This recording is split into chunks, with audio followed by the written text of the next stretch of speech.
Seja bem-vindo! Nosso culto online já vai começar.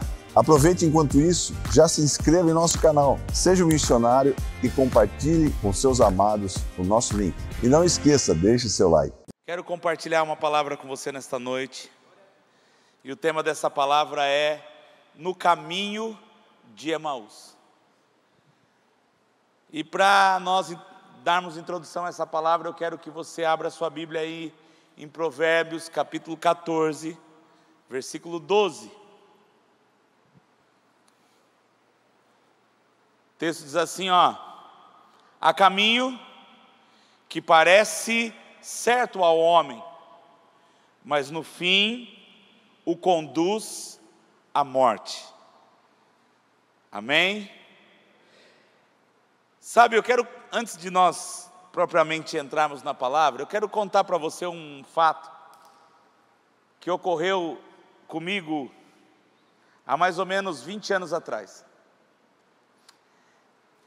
Eu recebi uma proposta de trabalho para sair da onde eu trabalhava e ser transferido para uma outra cidade. Eu trabalhava em Limeira, na instituição financeira que eu trabalhava, e essa instituição estava me transferindo para uma outra cidade. A cidade era Sorocaba. E eu tinha 21 anos de idade, um jovem. Não que eu não seja jovem hoje, mas eu tenho o dobro dessa idade, então faz as contas aí se você é bom de matemática. E vou passar um ano a mais agora, dia 24 de dezembro. Completo 43 anos de idade. E eu recebi essa promoção de ir trabalhar na cidade de Sorocaba. Só que o diretor que ia me apresentar na onde eu ia trabalhar, ele estava numa outra cidade chamada São Roque. São Roque fica mais ou menos uns 50 quilômetros de Sorocaba. Um pouquinho mais, um pouquinho menos. E eu, meninão novo, falei com a minha mãe, eu estou sendo promovido para Sorocaba, eu vou ter que morar lá, vou ter que arrumar um lugar para ficar lá. E eu preciso ir hoje para lá, empresto uma grana, porque eu vou ter que passar os dias lá num hotel, num lugar. E eu fui com o dinheiro contado. Mas eu não ia para Sorocaba, eu ia para São Roque. Porque o diretor ia me encontrar em São Roque e ia me apresentar em Sorocaba depois. Meninão novo, sem experiência nas estradas, peguei meu casinho branco. O maior opcional do casinho era andar, ele não tinha nenhum opcional. Peguei a Anhanguera. Eu acredito que na época não tinha a Bandeirantes nova ainda. Não sei se faz sentido para você o tanto de tempo. Peguei a Anhanguera, chegou ali no trevo que vai para o aeroporto de Viracopos, entrei ali, peguei a rodovia Santos Dumont e você vai até o final da rodovia. Aí pega uma estrada e chega num trevo que você vai pegar Castelo Branco, uma rodovia muito famosa do estado de São Paulo. Porque você pega Castelo, anda um pouquinho nela e você pega uma vicinal e chega em São Roque, mas eu não sabia disso. Chegou no trevo da Castelo, ao invés de eu pegar sentido São Roque, vocês já estão imaginando, né? Eu peguei a Castelo no sentido oposto, sentido Paraná. E eu comecei a andar com o dinheiro contado da gasolina, do pedágio. E eu passei o primeiro pedágio, eu falei, nossa, tem pedágio, né? Paguei o pedágio e continuei. Quando eu andei 100 quilômetros, eu falei, tem alguma coisa errada. Um pouco depois de 100 quilômetros, tinha outro pedágio.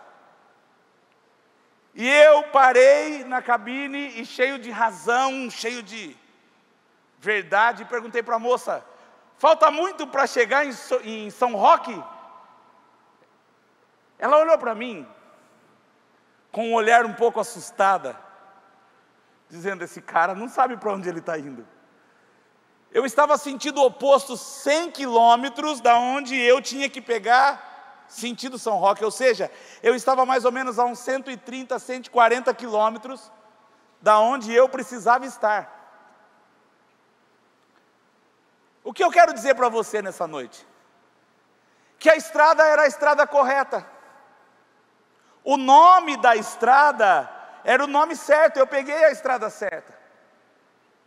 Porque há caminhos que parecem direito para o homem, mas no final, ele te faz andar 140 quilômetros a mais, ou melhor, 280 quilômetros a mais do que eu deveria ter andado.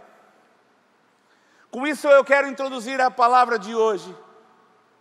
E eu quero que você abra a sua Bíblia no Evangelho de São Lucas, capítulo 24, versículo 13. E eu pergunto para você nessa noite, quantas vezes na nossa vida nós já pegamos o caminho errado? Quantas vezes nós escolhemos a decisão errada? Quantas vezes nós seguimos por um caminho que nos distanciou daquilo que realmente nós queríamos ter êxito? E o Evangelho de São Lucas, capítulo 24, versículo 13, retrata duas pessoas a caminho de Emaús. E o texto diz assim, ó, naquele mesmo dia, dois deles, dois de quem? Dois dos discípulos de Jesus, dois homens que andavam com Jesus, dois homens que estavam próximos de Jesus. Naquele mesmo dia, dois deles estavam indo para um povoado chamado Emaús, a 11 quilômetros de Jerusalém. No caminho, conversavam a respeito de tudo o que havia acontecido. Quero fazer uma parte aqui. O que tinha acontecido? Esses homens andaram um tempo com Jesus. Esses homens presenciaram muitos milagres, muitos prodígios, muitas maravilhas. Esses homens viram mortos ressuscitarem, coxos andarem, paralíticos andarem, cegos verem, surdos ouvirem, mudos falarem, leprosos serem curados. Eles viram de tudo. Mas eles também viram Jesus ser crucificado na cruz. Eles também viram um imperador perseguindo cristãos, perseguindo homens que pregavam o Evangelho e sentenciavam esses homens a morrerem na cruz. Eles viram o seu Messias, o seu mestre, a sua esperança ser crucificado na cruz. Enquanto conversavam, versículo 15, e discutiam, o próprio Jesus se aproximou e começou a caminhar com eles. Mas os olhos deles foram impedidos de reconhecê-lo. Ele lhes perguntou, sobre o que vocês estão discutindo enquanto caminham? Eles pararam com o rosto entristecido. Um outro adjetivo aqui que nós podemos ver é que não estava tudo normal. A decepção no rosto estampado daqueles dois eram nítidas. Porque eles estavam frustrados, decepcionados. Eles estavam com medo, amargurados. E eu quero dizer para você, um deles, chamado Cleopas, perguntou-lhe, você é o único visitante em Jerusalém que não sabe das coisas que ali aconteceram nesses dias? Será que você é o único? Por que o único visitante? Porque eles estavam prestes a comemorar a festa do Pentecoste, a festa das semanas, a festa da colheita.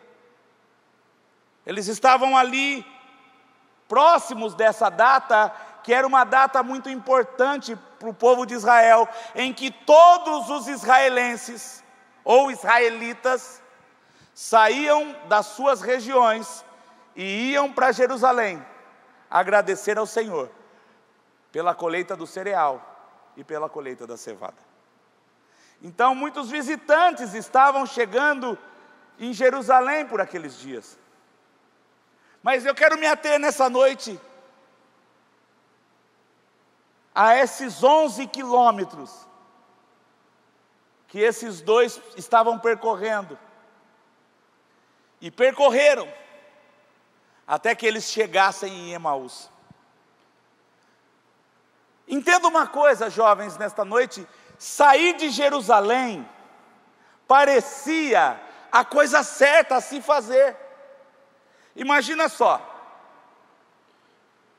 os cristãos estavam sendo perseguidos em Jerusalém, ia ter uma festa lá em Jerusalém, então ia ter muitos soldados em Jerusalém, ia ter muitas pessoas em Jerusalém, talvez eles fossem reconhecidos,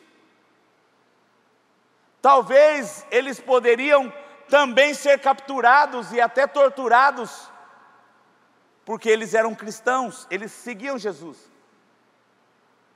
E eu quero dizer para você, que o caminho de Emaús para aqueles dois homens, era um caminho da tristeza, da decepção, da dor, do desapontamento, do medo, da angústia, porque eles estavam sem saber o que fazer, porque o seu mestre tinha sido crucificado. Para aqueles dois, ir para Emaús era fugir da realidade. E quantas vezes nós pegamos um caminho desconhecido para nós fugirmos da realidade?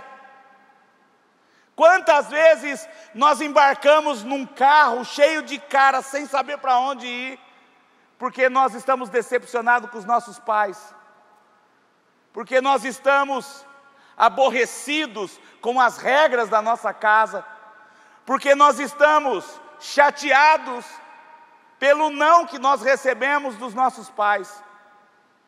Quantas vezes a gente embarca num caminho desconhecido, porque na verdade nós estamos procurando alguma coisa que nós nem sabemos o que é.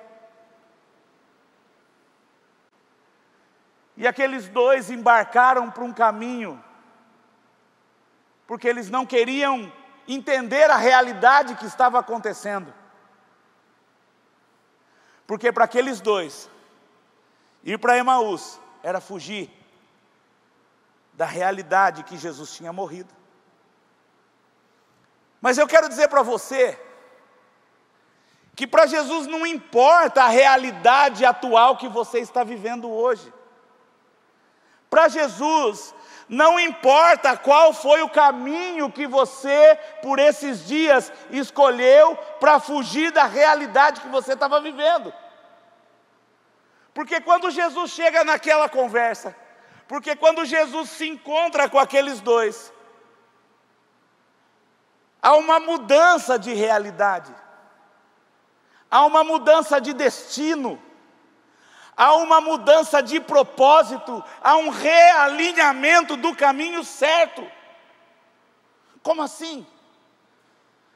Eles estavam indo para Emaús e Jesus foi com eles até Emaús, sem que eles soubessem que era Jesus.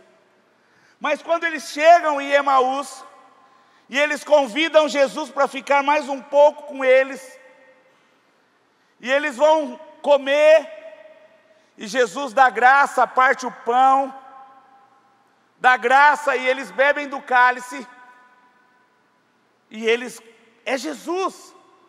E quando eles veem que é Jesus, Jesus some, pá. Mas o que eu quero dizer para você? Quando eles encontram Jesus, eles estavam indo para um destino, eles estavam em um propósito, mas quando eles têm um encontro realmente verdadeiro com Jesus, sabe a primeira coisa que acontece? Eles voltam de Emaús para Jerusalém. Quando eles têm um encontro com Jesus, não importa o destino que você está indo, quando você tem um encontro com Jesus, Ele te coloca no caminho certo de novo. Porque da mesma forma que Emaús era o caminho do medo, da tristeza, da decepção, eles voltarem para Jerusalém era o caminho da segurança. Sabe por quê? Jerusalém simboliza o lugar seguro. Jerusalém significa o lugar da presença.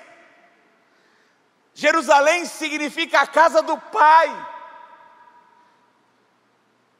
Jerusalém significa o lugar da sua transformação. E aqueles jovens, depois de terem tido um encontro com Cristo, um Cristo já glorificado, um Cristo já revestido de incorruptibilidade, já num corpo transfigurado, eles não poderiam mais ir para o caminho que eles estavam indo. Porque quando nós temos um encontro com Jesus, nosso destino é traçado. Quando nós temos um encontro com Jesus, nosso destino é selado. E eles voltam para Jerusalém. Quando eles chegam em Jerusalém, recebe essa palavra, quando eles chegam em Jerusalém, eles procuram os outros discípulos. Eles procuram aqueles homens que ficaram lá em Jerusalém, mesmo com medo, mesmo preocupados, mesmo preocupados, eles não arredaram o pé daquele lugar. Eles se mantiveram firmes no propósito. Eu vou dizer uma coisa para você, muitas vezes o seu propósito te gera medo, te gera insegurança, porque você não tem uma visão clara do futuro. Mas eu digo para você, jovem, confia no Senhor.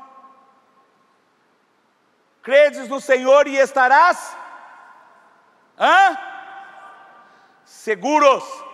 Crede nos seus profetas e prosperareis. Quando nós cremos no Senhor, nós temos segurança. Quando nós cremos no Senhor, mesmo que nós não sabemos qual é o destino, nós sabemos que a vontade dEle é boa, agradável e perfeita. E aqueles homens, eles voltaram ao caminho certo e eles chegaram em Jerusalém. Eles procuraram os outros discípulos. E se você continuar lendo o capítulo 24, vai chegar um momento que Jesus aparece na sala onde eles estavam, e a sala estava com as portas fechadas. E Jesus aparece para eles e eles acham que é um fantasma. E Jesus dá uma ordem para eles: fiquem em Jerusalém, até que do alto vocês sejam revestidos de poder.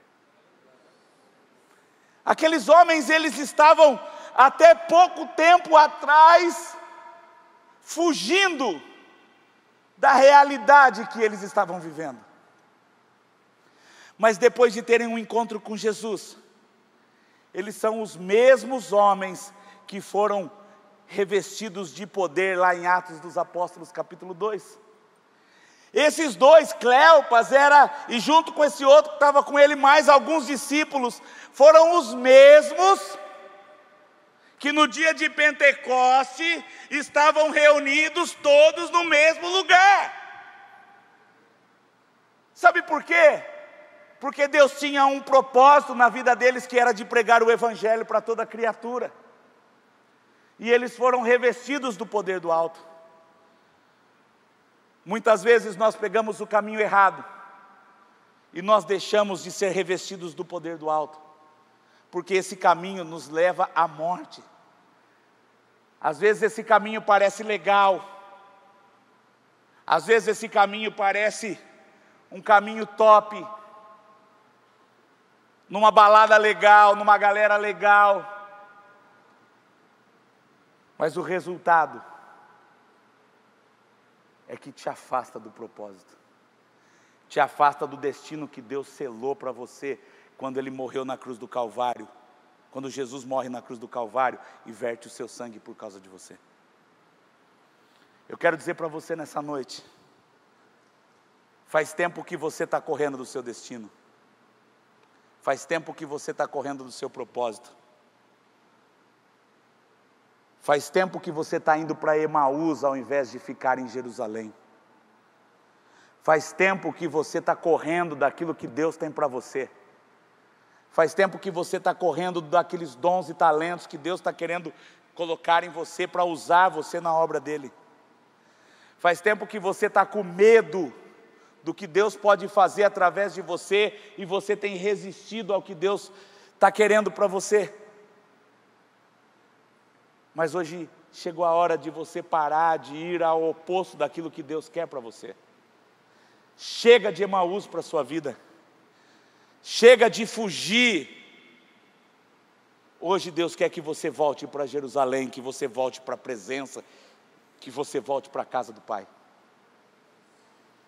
Eu quero orar por você nessa noite. Feche seus olhos.